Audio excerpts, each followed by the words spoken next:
Muy bien, pues buenas tardes a todos. Bienvenidos a esta nueva sesión de PAI 111, que es muy probable que sea la última. Yo espero ya terminar estos temas que son muy rápidos darle fin a todo este diplomado. Entonces, vamos a comenzar con el tema de herencia, que es el capítulo 7.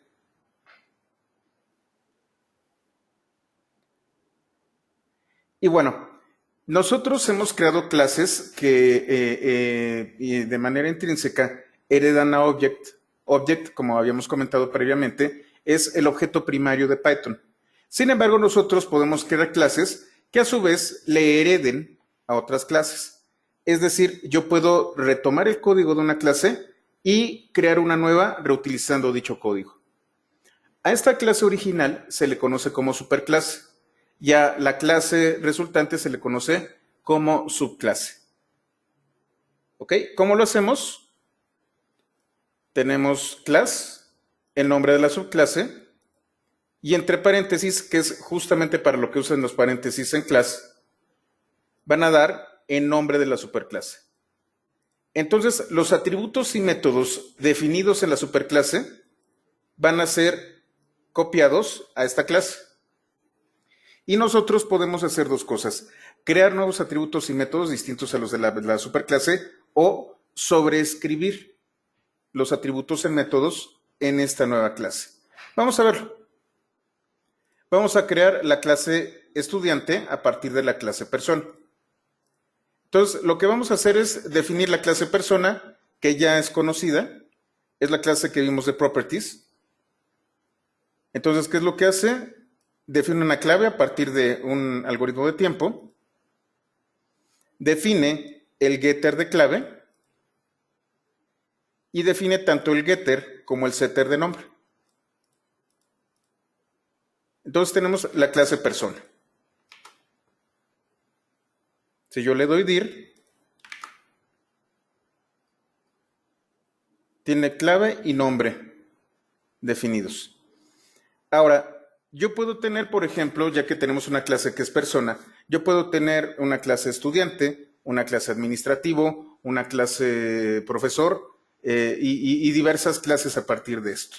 Digamos que la información básica es la que tiene persona, pero las personas pueden tener roles inclusive. Buenas tardes a todos. Entonces, yo voy a crear la clase estudiante que va a heredar a persona. La superclase es persona y la subclase es estudiante. Y voy a crear el atributo tira de materias y un nuevo método llamado inscripción. Lo que va a hacer inscripción es añadir la materia que yo ingrese como atributo, perdón, como argumento, la va a añadir a tira de materias. Instancio estudiante, fíjense, es la clase estudiante, y voy a utilizar el método de inscripción. Veo que el método de inscripción añadió álgebra 1 al atributo tira de materias. Si yo pido ayuda de estudiante, como les comentaba en PAI 101, el tema de la introspección es muy importante en Python y me permite obtener mucha información. Fíjense, tengo ayuda en la clase estudiante, en el módulo main significa que está en el entorno principal, y la clase estudiante es una subclase de persona. Clases que se heredan de persona. Bueno, esta es la documentación que yo puse aquí. Clase que hereda persona. Aquí hay una pequeña adición, dice orden de resolución de métodos. ¿Qué significa esto? Yo les comentaba que ustedes pueden una de dos, o añadir o sustituir o sobreescribir los métodos. Si encuentra un método con cierto nombre en estudiante, lo va a utilizar. Si no lo encuentra, lo va a buscar en persona. Y si no lo encuentra, en object. El primer método que encuentre es el que va a utilizar. Entonces, estudiante sobreescribe a persona y a object en caso de que exista un método con el mismo nombre. ¿Qué métodos fueron definidos en persona? Dice métodos definidos aquí, inscripción. Data y otros atributos definidos aquí. Bueno, tira de materias que en este momento contiene álgebra 1. Métodos heredados de persona. Init y nada más. Y los datos heredados de persona, que son estos de aquí. Clave y nombre. Recuerden, estos son properties, aun cuando aparecen como atributos, ustedes saben que hay métodos ligados a estos atributos. Hay setters y getters ligados a estos atributos. Hago un dir estudiante y vemos que tiene clave, inscripción, nombre y tira de materias. Yo no tuve que reescribir, estoy reutilizando una clase y lo que estoy haciendo es extenderla. De alumno obtengo la clave, recuerden, este es el getter. Y si ustedes recuerdan, bueno, aquí en el dir, ¿dónde está?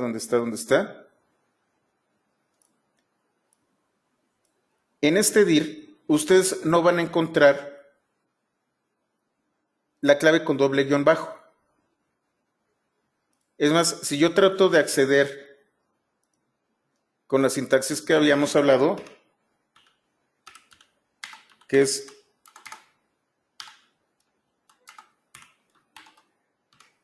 alumno 1 punto guión bajo el nombre de la clase.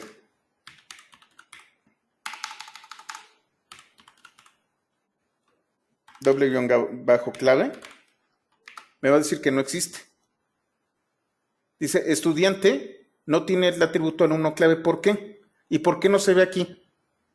Cuando yo hago una ofuscación utilizando el doble guión bajo, vamos a hacer referencia a la clase en donde se definió la clave. Entonces, alumno 1.persona, que fue donde, que es la superclase en donde se definió la clave, ahí es en donde está. Ofusca todavía más el acceso a este atributo.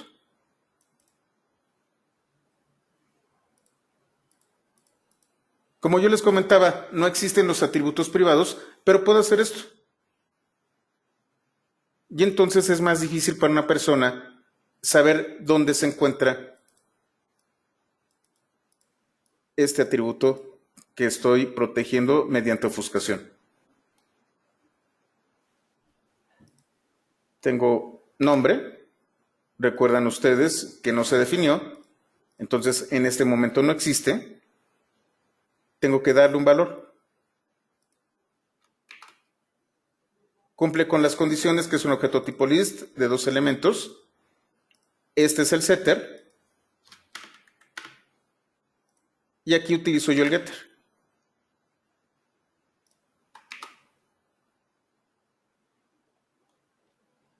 Son los mismos métodos que nosotros vimos con properties, nada más que ahora lo tomamos, este código, y creamos una nueva clase en donde estoy añadiendo los elementos adicionales, que es inscripción, el método de inscripción, y tira de materias, creo que se llama.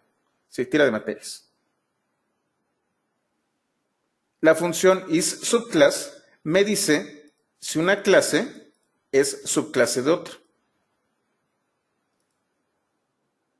Entonces, ¿qué estoy haciendo aquí? Tengo el atributo class, que es en donde se encuentra la clase de alumno 1, y le pregunto si es subclase de persona. Así es. Ahora estoy yendo directamente a comparar las clases. Me va a decir que sí. Estudiante es subclase de object. Así es. Recuerden, la base de todos los objetos es object. ¿Hasta aquí alguna duda o comentario? La herencia es muy similar a otros lenguajes de programación. Por ejemplo, algunos otros lenguajes de programación utilizan extends. Extends Cuando ustedes encuentren extends, significa que es una subclase de una clase en particular. Por ejemplo, esta es Java.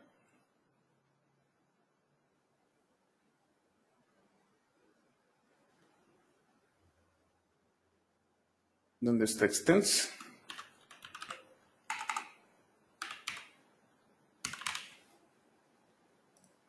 Aquí está. Aquí, por ejemplo, tienen una clase llamada taxista. También tuvieron la buena idea de generar una clase persona. La clase taxista extiende a persona y está definiendo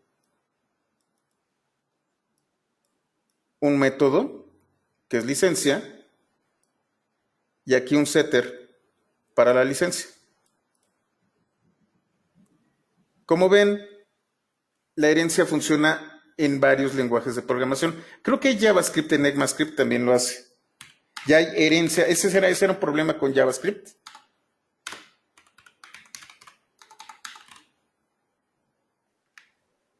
Entonces déjenme ver si está.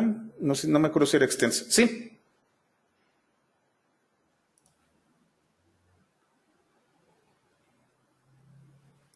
También JavaScript maneja extends cuando estamos utilizando ECMAScript 05 y 06.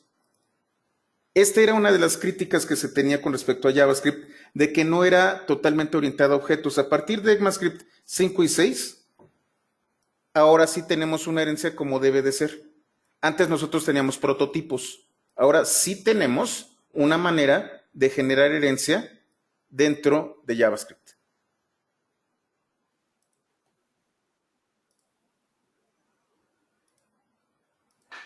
Ahora, vamos a hablar de sobreescritura de métodos con una función llamada super. ¿Qué es esto de sobreescritura de métodos? Como yo les decía, de hecho no es sobreescritura de métodos, sería reutilización de métodos.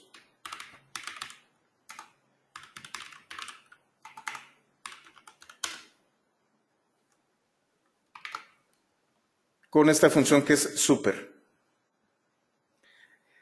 Yo, por ejemplo, voy a sobreescribir en una subclase un método en particular. Sin embargo, a mí me interesa, más que sobreescribir, me interesa extender el método. El método hace las cosas correctamente, pero necesito darle algo más. Yo lo que voy a hacer es utilizar super. Y super lo que va a hacer es traer el método de la superclase y yo le voy a añadir código en la subclase. ¿Cómo funciona? Tengo una clase que es una subclase, defino un método. Este método va a sobreescribir al método definido en la superclase. Coloco algunos parámetros, ustedes ya lo saben, y voy a utilizar super. Punto, el nombre del método que voy a traer de regreso y los argumentos con los que funciona el método. Y entonces lo que voy a hacer es, sí lo voy a sobreescribir, pero con este super lo voy a traer de regreso. Reutilizo el método que yo tengo aquí. Vamos a ver un ejemplo. Volvemos a ser estudiante. Estudiante va a heredar a persona, tiene tira de materias, pero voy a sobreescribir init. Y además de los datos que yo ya pedí, bueno, en este caso no se piden datos, voy a pedirle el género de la persona. Si género está en masculino, femenino u otro, somos muy modernos, somos inclusivos. Entonces el atributo género va a ser lo que se ingrese como género al instanciar al objeto. Si no es ni masculino, ni femenino, ni otro, va a levantar un error. Pero a mí me sigue interesando que haya una clave. ¿Cómo le hago para no escribir nuevamente la definición de clave? Utilizo super. Y a partir de aquí, voy a llamar al código del init de mi superclase.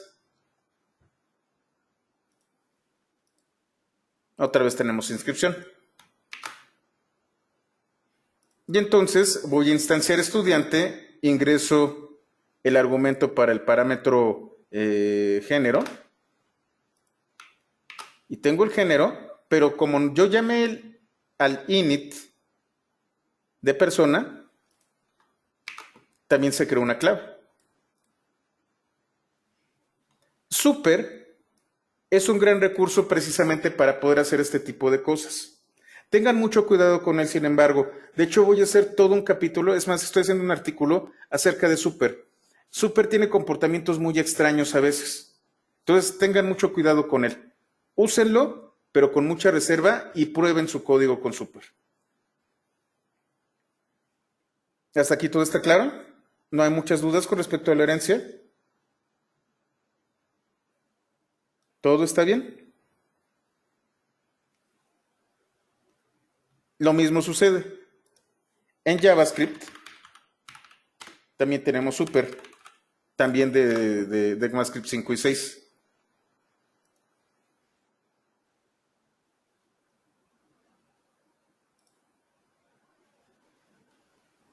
También es para llamar y acceder a funciones del padre del objeto.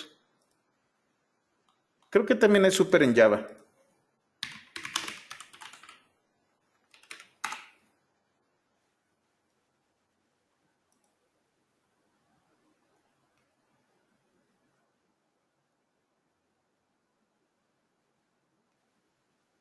Sí, también.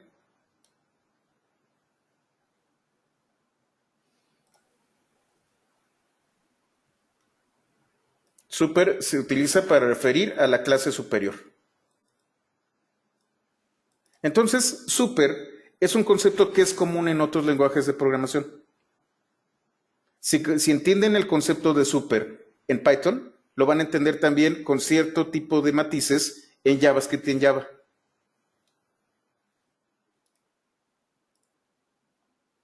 No se inventa el hilo negro, se reutilizan los conceptos que son exitosos en otros lenguajes de programación.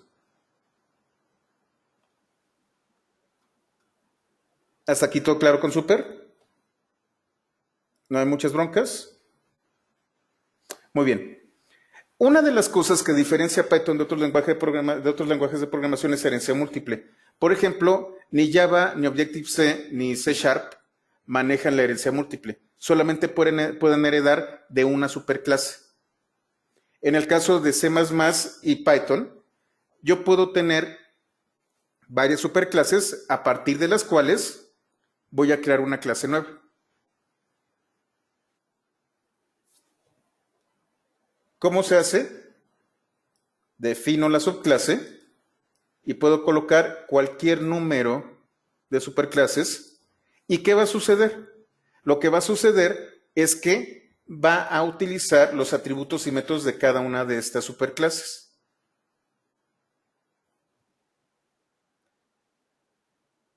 Aquí un ejemplo un poquito absurdo. Me gustan las caricaturas, entonces hice este ejemplo. Tengo la clase animal, en donde tengo un init, que lo que va a hacer, bueno, le voy a dar un nombre al animal, se le va a asignar al atributo nombre y va a desplegar un saludo. Y tengo dos métodos adicionales, reproducción y del. Entonces este animal nace, se reproduce y muere.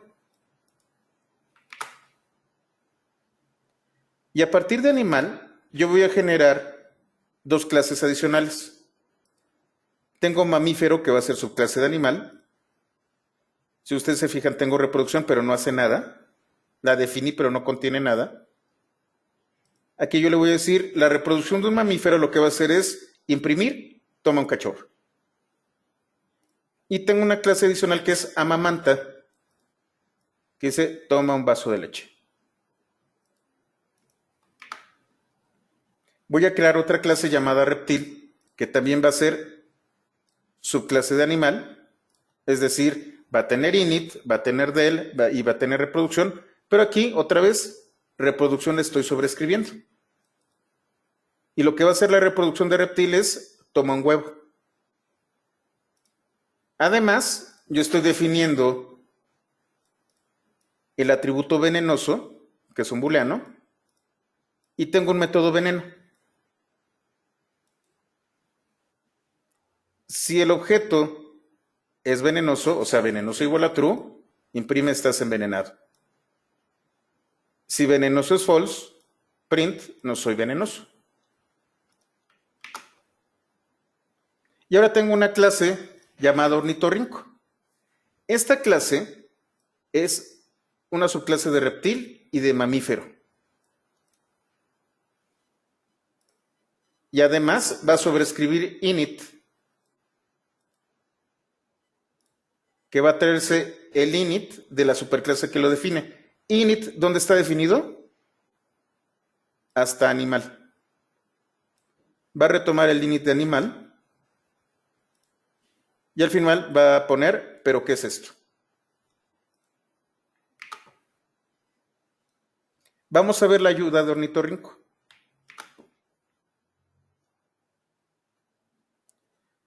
Ornitorrinco es subclase de reptil y de mamífero.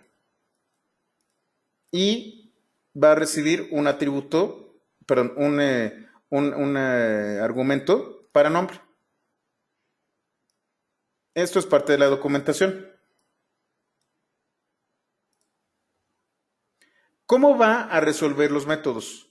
Primero, si encuentra un método en ornitorrinco, lo va a tomar. Si no lo encuentra, lo va a encontrar en reptil, si no en mamífero, y si no en animal, y si no, se va hasta object. ¿Qué significa esto? Que los métodos que tengan el mismo nombre en reptil y mamífero van a corresponder a reptil. Vamos a verlo aquí. El help es muy bonito. La introspección es muy bella porque nos ayuda a tener que estar adivinando. ¿Qué métodos se definen aquí? Se define init. ¿Qué métodos se heredaron de reptil? Reproducción y veneno. Datos y otros atributos heredados de reptil. Heredó venenoso. Entonces, no hay duda. Reproducción, aun cuando está tanto en reptil como en mamífero, la reproducción de reptil es la que se toma. ¿Por qué? Siempre la primera superclase que se meta es la que va a tener mayor prioridad. Esa es la regla. La primera es la que tiene más prioridad.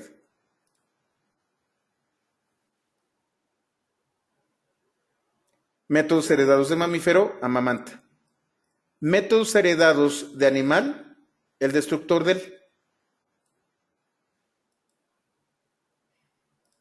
Y los datos heredados de animal son estos de aquí.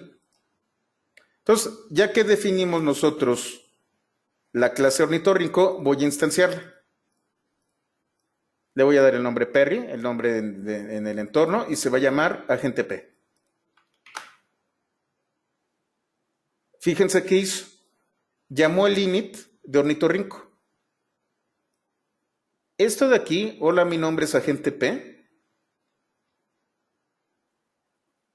es del init de animal. Recuerden, utilice super. ¿Y pero qué es esto? Es el código añadido después de super. Vamos a verlo. Llamo al método init de animal y añado esta línea. Esto es lo que está ocurriendo aquí. Perry.veneno. Como por defecto el atributo venenoso es true, me regresa estás envenenado. Perry.reproducción, que bueno, además de que es raro, se supone que según yo Perry era macho, pero bueno, pone huevos. Pero los ornitorrincos son mamíferos. Los ornitorrincos son mamíferos que ponen huevos, es por lo que son únicos este tipo de animales. Y los mamíferos amamantan. Entonces, la reproducción la heredó de reptil y el método amamanta lo heredó de mamífero. Si yo mato a Perry, el animal agente P acaba de fallecer. El método de él es el de animal.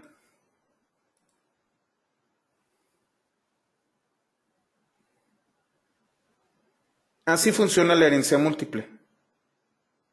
Ya que alguna vez hablamos de lo que se llamaba como antipatrones, que son malas prácticas, en muchos casos van a encontrarse mucha bibliografía que dice que la herencia múltiple es un antipatrón, que tiene más problemas que beneficios. Esto, pues obviamente es muy discutible. Hay gente que está muy necia con el tema de que es un antipatrón. Y entonces, por ejemplo, en Java no se utiliza la herencia múltiple. Es obligatorio que las subclases hereden exclusivamente a una superclase. Y entonces eso va a ocurrir en Java, va a ocurrir en Objective-C y en C#. En el caso de C++ y en el caso de lenguajes como Ruby, sí es posible la herencia múltiple. Y bueno, aquí vamos a utilizar el método de subclase. Ornitorrinco es subclase de reptil, así es. Ornitorrinco es subclase de mamífero, por supuesto. ¿Ornitorrinco es subclase de animal? Claro que sí. Ornitorrinco tiene muchas superclases. Por eso,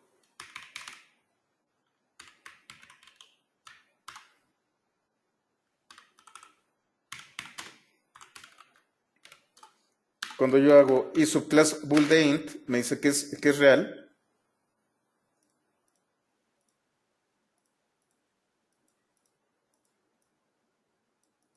Y por esto mismo,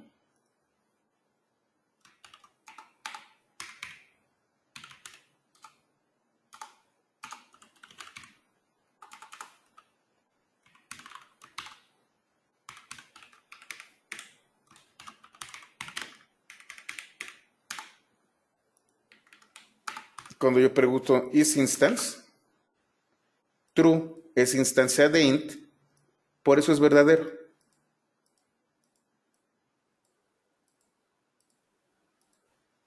Bool es una subclase de int.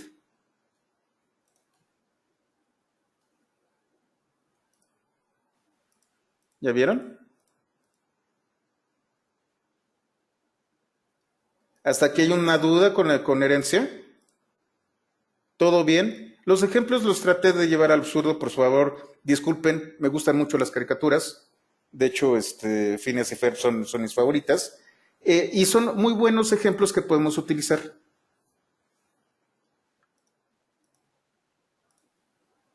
¿Hasta aquí todo claro? Perfecto. Vamos al capítulo 8, que son los mixins. Los mixins,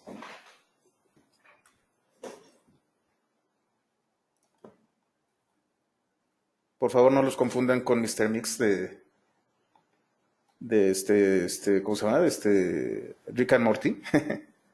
Los mixins me permiten a mí crear unas clases muy particulares. Los mixins están prohibidos en Java, por ejemplo. ¿Qué es un mixin? Yo voy a crear una clase que va a tener métodos genéricos que yo puedo utilizar de forma modular. Por ejemplo, tú tienes un método de conexión. Como ustedes vieron a través de los PEP, yo genero una interfaz de conexión. Entonces, este mixin va a tener una conexión que puede ser una base de datos, a cualquier base de datos, o puede ser una conexión a, no sé, un streaming o alguna cosa por el estilo, o puede ser cualquier cosa. Esta clase va a tener este método que es intercambiable, y es lo único que va a tener. Y entonces, cuando yo utilice este método intercambiable, lo puedo utilizar como una superclase de una clase particular. Los mixins son clases que contienen métodos intercambiables. Vamos a verlo. Y otra vez regresamos a las caricaturas. Creo que no lo borré. Cell al output clear. Voy a tener la clase que se llama autorobot. que va a tener el método conversión y va a regresar soy un felino. Luego voy a tener varias clases que van a contener métodos únicos. Tengo la clase de león negro, que va a heredar autorobot, y tengo el método opera cabeza. León rojo, que va a ser también autorobot, y tiene el método opera brazo derecho. León verde, con opera brazo izquierdo, y león azul, que es opera pierna derecha, y león amarillo, que es opera pierna izquierda. Y voy a generar la clase de Voltron, que está conformada por león negro, león rojo, león azul, león verde y león amarillo. Y nada más. Lo que va a ocurrir es que estos métodos no se superponen. Voy a crear una clase que está utilizando mixins. Y entonces tengo a Voltron, que está conformado por todas estas clases y que tiene métodos únicos que puedo utilizar. Se va a llamar ensamblar y tengo el método conversión. Soy un felino. Pero tiene también el método opera pierna izquierda y opera brazo izquierdo. Esos son los mixins. Ustedes pueden generar una biblioteca de clases que contienen exclusivamente métodos. Y estos métodos, por ejemplo, yo los utilizo mucho para el tema de transformaciones de Fourier, que se utilizan en muchos casos. Se pueden utilizar para audio, se pueden utilizar para ondas de espectroscopía, para series de tiempo, etcétera, etcétera. La transformación de Fourier es un método que me permite a mí modificar señales. Yo puedo hacer un mixin que tenga la operación de transformada de Fourier. Y entonces a cualquiera de estos objetos en los que yo puedo una señal sinusoidal transformarla, le puedo meter un método de transformada de Fourier. Entonces los mixins son métodos reutilizables. Java no lo permite. Java dice, no, esto no puede ser porque de entrada no acepto la herencia múltiple. Y entonces los mixins no pueden ser utilizados de esa manera. ¿Queda claro el tema de los mixins? Es algo que está en Python, que está en Lisp, que creo que también está en JavaScript.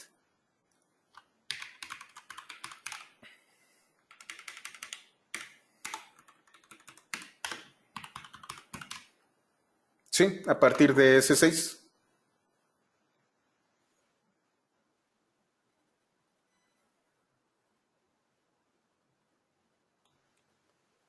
Entonces, este concepto, si lo entienden, otra vez lo llevé al absurdo, pero es una manera bastante divertida de entender cómo funciona. ¿Duda con respecto a los mixins? ¿Todo bien con los mixins?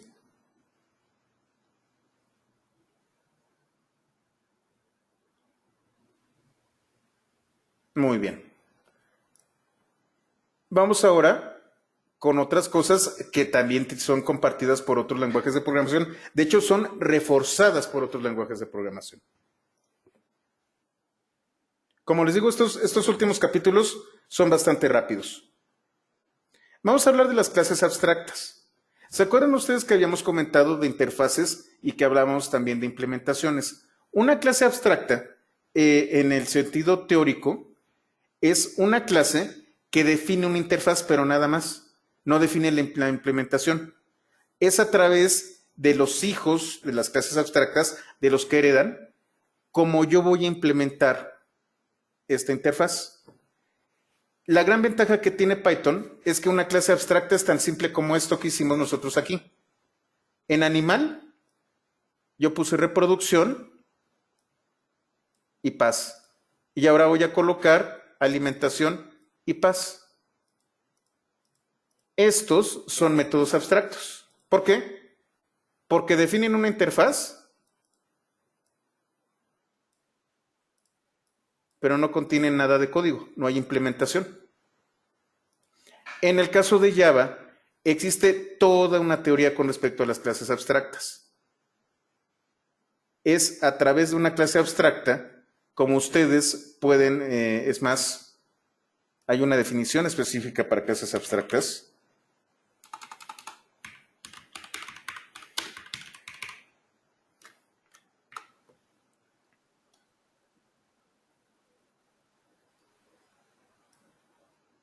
Tiene un método de implementación por defecto.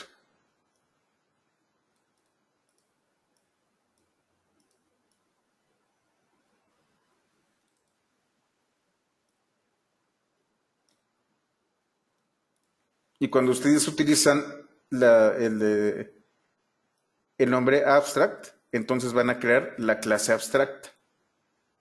La clase abstracta es algo todavía más allá de lo de la cueva de Platón.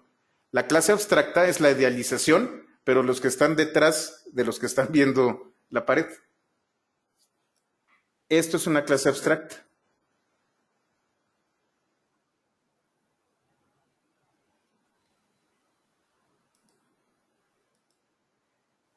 Estoy enseñándoles Python. Sin embargo, viene gente que viene de otros lenguajes de programación que quiere utilizar las clases abstractas tal como están utilizándose en Java.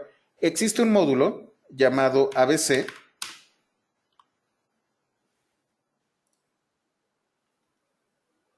que es Abstract Base Class.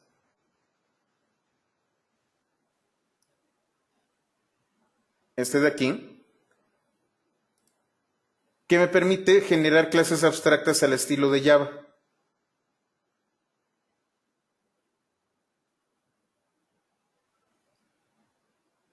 Yo les estoy enseñando Python, no les estoy enseñando Java.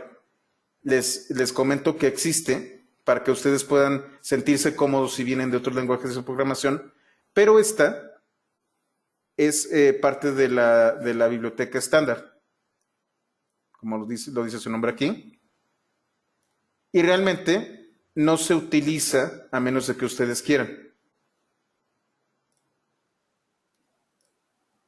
Esto es una clase que contiene dos métodos abstractos. Lo que hacemos es que cuando se heredan, se implementan. Entonces, mamífero tiene reproducción y amamanta. En este caso, alimentación no ha sido definido. Pero, ¿qué pasa si yo tengo la clase perro y aquí es en donde defino alimentación? Entonces, tengo la clase, el nombre Beagle y el nombre del perro es Snoopy y va a tener alimentación.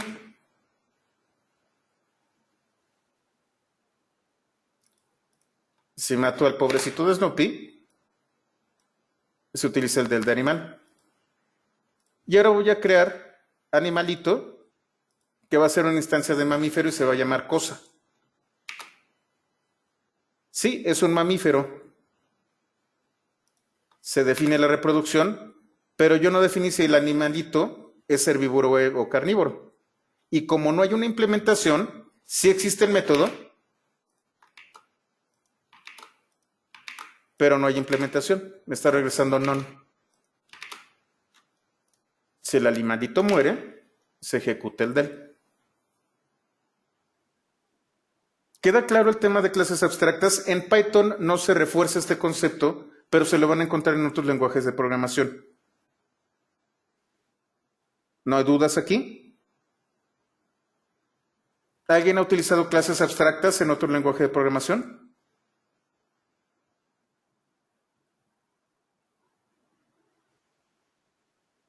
Bueno, por lo visto nadie. Vamos a continuar.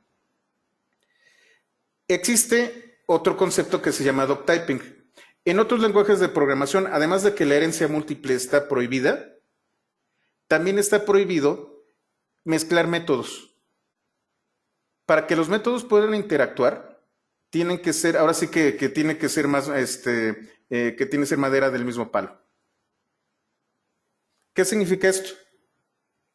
Significa que para que puedan interactuar los métodos en otros lenguajes de programación, tienen que ser clases con la misma superclase.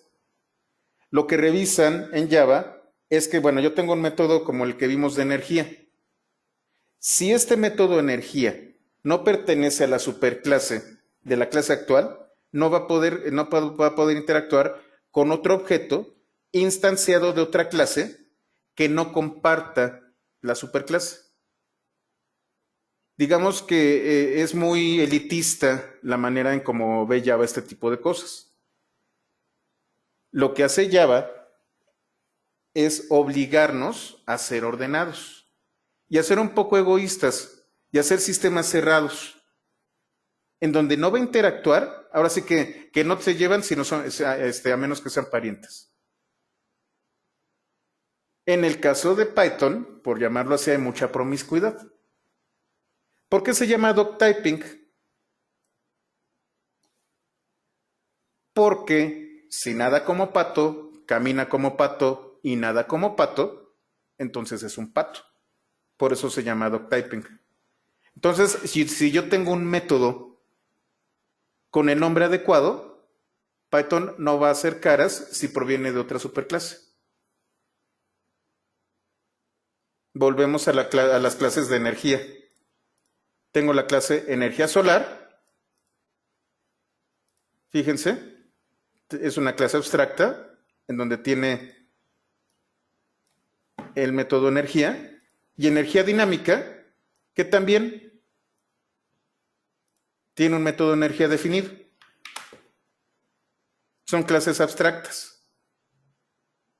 Ahora voy a hacer la clase fotovoltaica, que va a ser su clase de energía solar. Lúmenes, y lo que me va a regresar es lúmenes multiplicados por rendimiento, y va a regresar watts sobre hora. Y luego tengo la clase hidroeléctrica, que hereda a energía dinámica, tiene un rendimiento, va a pedir litros, y tiene otro método muy parecido de energía. Tengo la clase dispositivo, donde defino el consumo, la duración a partir del consumo con la energía que se me dé, y tengo una interfaz definida, como lo vimos previamente. En este caso, yo voy a hacer una instancia de dispositivo. ¿Y qué voy a hacer aquí? El método duración va a ser una instancia de fotovoltaica con un rendimiento de 500, y le voy a aplicar el método energía. Y aquí voy a instanciar hidroeléctrica, le voy a dar otra vez 500 y voy a utilizar el método energía. Y no hay ningún problema en Python. Si esto lo tratara de hacer en Java, me marcaría un error. ¿Por qué?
Hola, ¿ya me escuchan bien?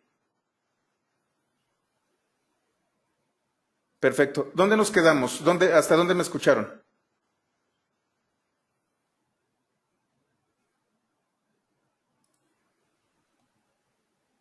¿Entendieron el tema de doctyping o no se escuchó eso?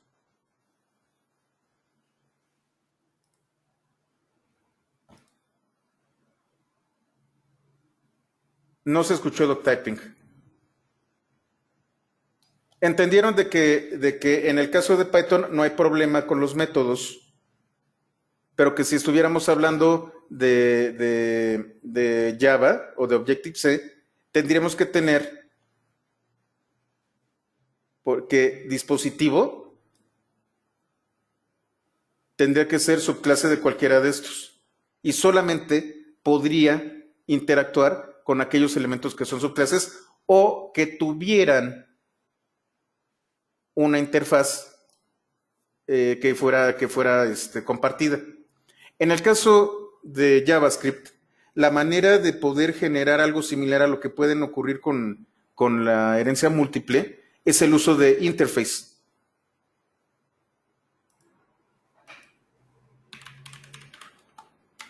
En Java, no sé si dije JavaScript, creo que la regué, existe interface.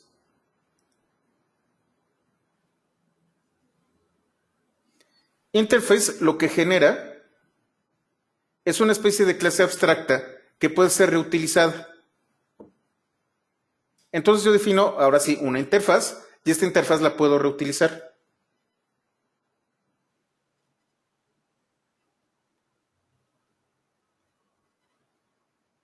Fíjense, define sonido y sueño, por ejemplo, una clase que implementa animal, que extiende animal, y aquí está implementando la abstracción. Y entonces yo tengo interface. De hecho, no se los prometo, porque me choca Java, no me gusta programar en Java, me choca todavía más que JavaScript, pero me están pidiendo, muy bien pagado, un curso de Java. Si me lo pagan, porque solamente pagado es como lo voy a hacer, es posible que dé un curso de Java básico. Y entonces vamos a ver todas estas cosas. Entonces queda claro el tema de doctyping. En Python no importa. Si el método se llama de manera correcta, no importa cuál sea su superclase, de dónde provenga o si hay interfaz o no, yo lo voy a utilizar. Eso es doctyping. ¿Queda claro? Doctyping, por ejemplo, lo utiliza también Ruby. Ruby utiliza también mucho doctyping.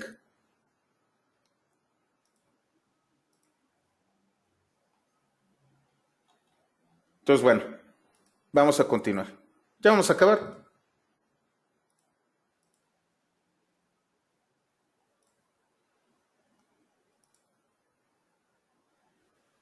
Vamos a hablar de excepciones personalizadas. Aquí es en donde viene la parte interesante.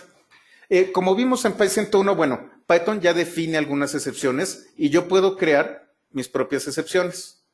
Vamos a tener excepciones personalizadas. ¿Qué significa esto? Por ejemplo, si yo estoy haciendo una aplicación web o un framework web, yo puedo generar mi propia familia de excepciones. Tenemos la clase exception. Es más, cuando vimos Python 101, yo les di una liga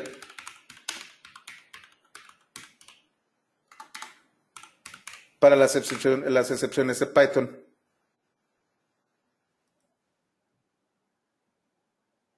No, es en built-in exceptions.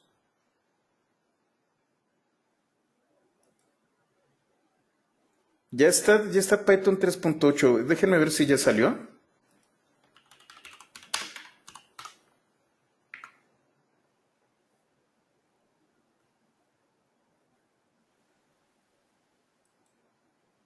Ya hace 4 días. El 14 de octubre fue liberado Python 3.8. Vamos a estrenar.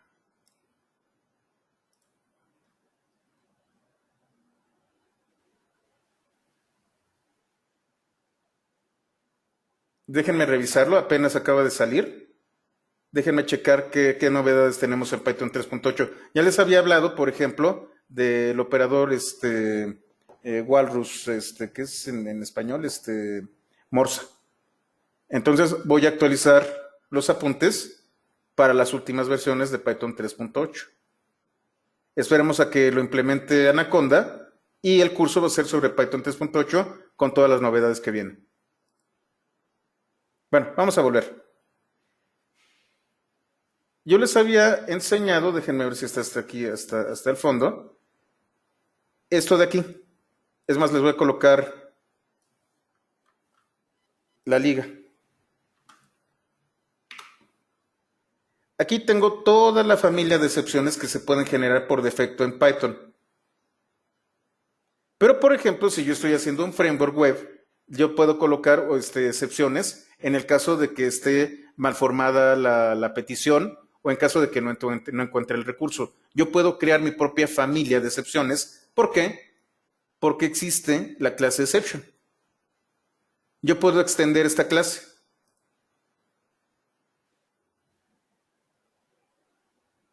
De hecho, creo que tampoco lo borré. Lo limpio. Y entonces tengo la clase exception. Es la clase base. Es la clase común que yo puedo utilizar. Lo que voy a hacer para crear mi propia excepción es mi error, que es subclase de excepción. Y cuando yo instancie un error de este tipo, lo que va a ocurrir es va a imprimir, ya me lo esperaba. Y entonces aquí tengo pide tu número.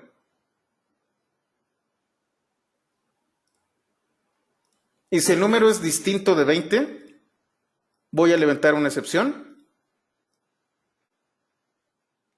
Y si es mi error, voy a imprimir ese no era el número. Si hay otro tipo de error, voy a colocar hubo un error. Si yo ingreso -1J, me va a marcar, creo que es un type error. Y entonces, como no es mi error, hubo un error. Si yo le doy 12, 12 no es igual a 20.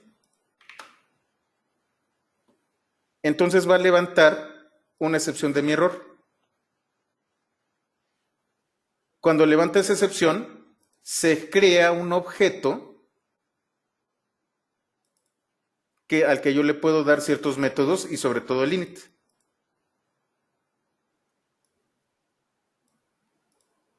Y obviamente si doy el número correcto, sale adivinaste. Otra vez lo estoy llevando al absurdo, pero esto me permite generar mis propias excepciones. Esto es muy importante cuando estoy haciendo cosas nuevas. Cuando hago aplicaciones web, cuando hago aplicaciones de escritorio, cuando hago un sistema totalmente nuevo, pero que quiero tener excepciones que sean significativas para mí como desarrollador, puedo crear mis propias excepciones.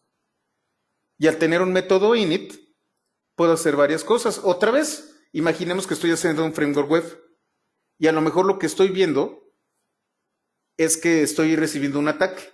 En caso de que yo detecte un ataque de negación de servicio, voy a tener clase negación de servicio. Y en el init, lo que voy a hacer, una vez que yo lo identifique y que me levante el error, voy a modificar mi firewall. Y las IPs que yo estoy identificando en la negación de servicio, las voy a banear. Para eso sirven las excepciones. Y entonces el init se vuelve importante, porque no solamente va a levantar la excepción, sino que yo puedo actuar en consecuencia.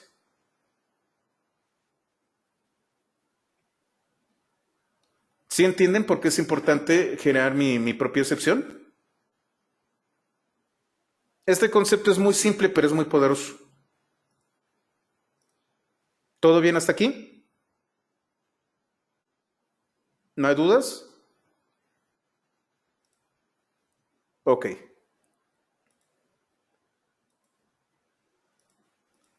Y el último capítulo, que es con el que vamos a estar trabajando mucho cuando veamos Flask, que por cierto va a ser no la próxima semana, sino la que sigue, y recuerden, ustedes tienen 200 pesos un descuento. Ahora ya el curso está en 500 pesos. Hasta el día de ayer estaba en 350 y para ustedes está en 200 un día antes que inicie el curso.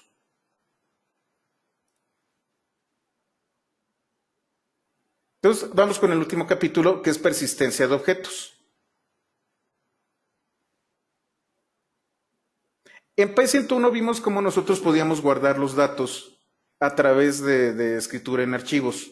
Yo lo que puedo hacer es tomarle una foto al estado de un objeto y estos datos guardarlos en un archivo. ¿Cómo funciona? Existen varios elementos, de hecho existe Pickle y hay otro que se llama Marshall, pero el que más se utiliza es Pickle.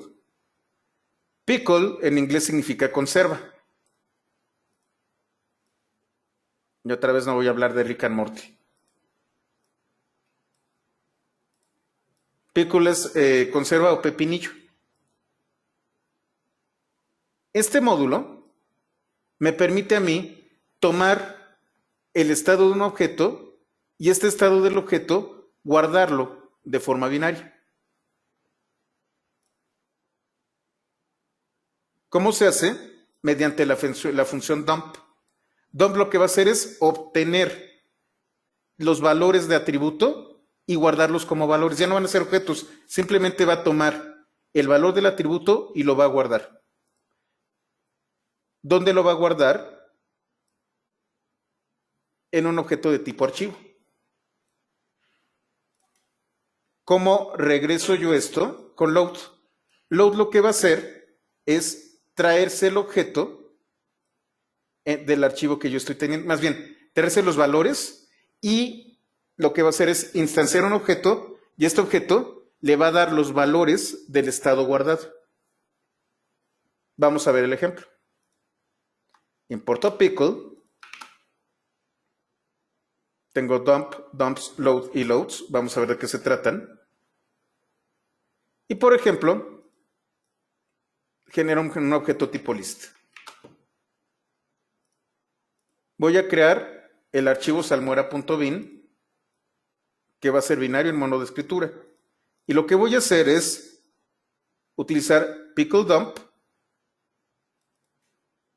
y el objeto lista va a estar guardado en el archivo.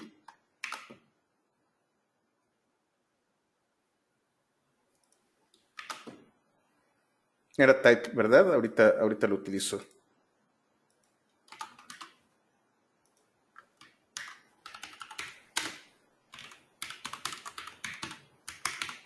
Si yo trato de ver qué contiene salmuera.bin, esto es en Windows, voy a tener esto. No tiene sentido para mí. ¿Por qué no tiene sentido? Bueno, porque está guardado en formato binario. ¿Qué voy a hacer ahora? Voy a abrir salmuera, pero ahora como lectura, y lo que voy a hacer es utilizar load. Lo que va a ocurrir aquí es, voy a tomar el contenido del archivo, voy a instanciar un objeto tipo list, y a este objeto tipo list le voy a dar todos los atributos que fueron guardados en salmuera. Se lo asigné a otra lista.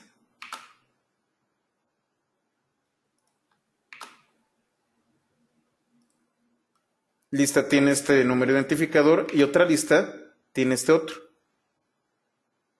Sí, lo que contiene es igual, pero son objetos distintos.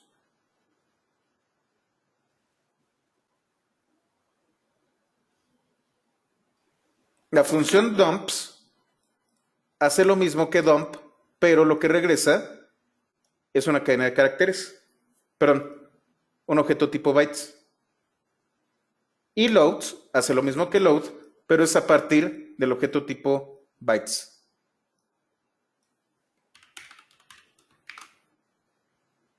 Entonces vamos a tomar persona. Fíjense, aquí estoy generando una clase. La clase persona con la que hemos estado trabajando. Voy a instanciarla.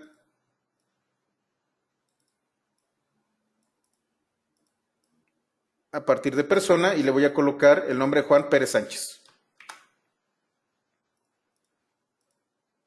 Salmuera va a ser el objeto tipo bytes resultante de aplicar dumps a individuo. Aquí es en donde hay una advertencia. Pickle es una herramienta de serialización. No es una herramienta de, ¿cómo se llama? De cifrado. Si ustedes ponen algo de atención y leen 2 o 3 cosas, aún cuando no se ve todo, ustedes pueden ver que Salmuera utiliza la clase persona. Y fíjense, persona _clave está aquí y ciertos valores. No estoy cifrando, simplemente estoy extrayendo los datos. No utilicen Pickle pensando que van a cifrar datos.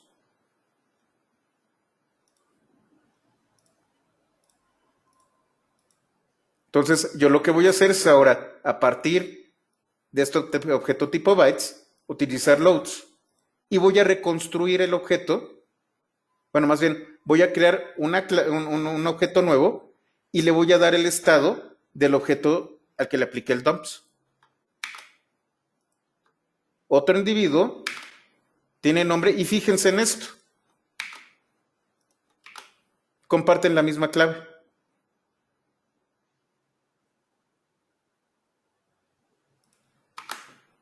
En este caso, como es más complicada la clase,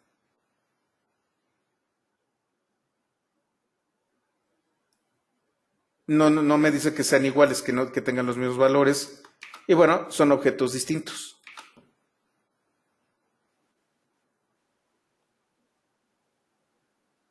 Ahora, ¿qué restricciones tiene Pickle? Nuevamente, solo guardan el estado de un objeto, por lo que es necesario que el intérprete tenga acceso a la clase. Guarda los datos. Siempre hay una referencia a la clase. Si la clase no existe, no puedo reconstruir al objeto.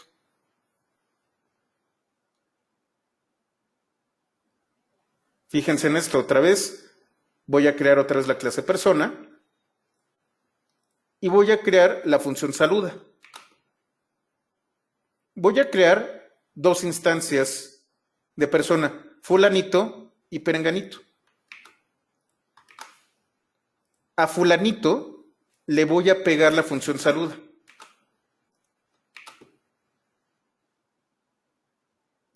Y voy a generar el nombre conserva que va a recibir el dumps de fulanito.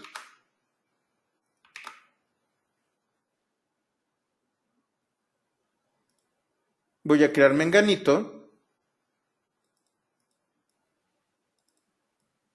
a partir de conserva. Y ahora voy a eliminar la función saluda. Como la función saluda no existe, y ustedes ya recordarán que las funciones son objetos, si yo trato de reconstruir a partir de conserva un objeto, me va a marcar un error. ¿Por qué? Porque ya no va a encontrar saluda, ya no va a poder reconstruir porque el objeto saluda no existe en memoria.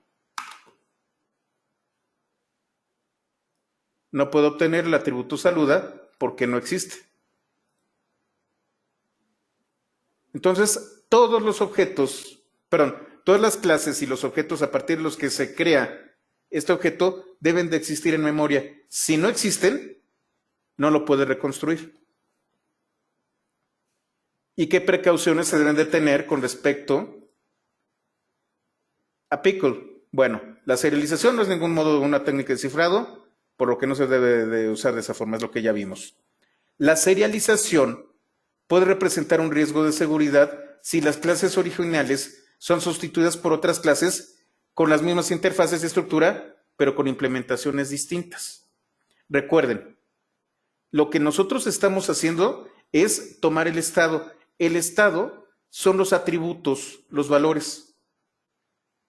Pero si yo, por ejemplo, creo una nueva clase persona y le coloco otros atributos, atributos del mismo nombre y métodos del mismo nombre, va a reconstruir sobre los nuevos métodos. Y entonces tengo un objeto que sí tiene el mismo estado, pero que no pertenece a la misma clase. Esto que se recomienda que la serialización se utilice exclusivamente para garantizar la persistencia de los objetos, pero no como un formato de transmisión de datos. Si ustedes van a transmitir datos, utilicen JSON, no utilicen Pickle. Lo que vamos a ver en el curso de Flask es que nosotros a partir de esto podemos generar modelos y nosotros podemos guardar en una base de datos los atributos, los valores de los modelos y podemos reconstruirlos o tenerlos en cualquier momento. Así es como funciona tanto Flask como SQL Alchemy. Cuando veamos Flask, vamos a ver lo que se conoce como ORM, Object Relational Model.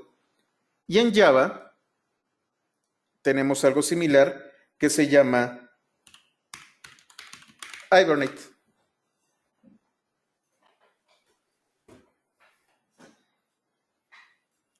Esto me permite, los ORMs me permiten guardar los estados de los objetos en una base de datos. Y eso lo vamos a ver cuando estemos en el curso de Flask. Entonces, bueno, este es nuestro último capítulo. Con esto nosotros terminamos el diplomado de Introducción a la Programación con Python. Espero que les haya gustado. La verdad es un esfuerzo de varios años y sigue creciendo. Y bueno, pues me gusta extenderme, me gusta platicar con ustedes y sobre todo que entiendan todos los conceptos. De verdad, es un placer hacer esto. Me gusta hacerlo y les agradezco que me hayan acompañado. Y bueno, pues les recuerdo, tienen un descuento para el siguiente curso de Flask y para ustedes es en 200 pesos cuando ya el costo es de 500. ¿Ok? Entonces, bueno, el fin de semana voy a estar trabajando, van a revisar aquellas personas que tienen todas las asistencias necesarias, en este caso 8 asistencias, tienen acceso a diploma. Bueno, pues muchas gracias y nos veremos en otra ocasión. Hasta luego. A ver, perdón, John. Sí tienen descuento. Así es. Ustedes pueden pagar 200 pesos en cualquier momento. Solamente pongan eso de que son del curso de Introducción a Python. Y con eso. Muy bien, gracias y nos vemos después. Hasta luego.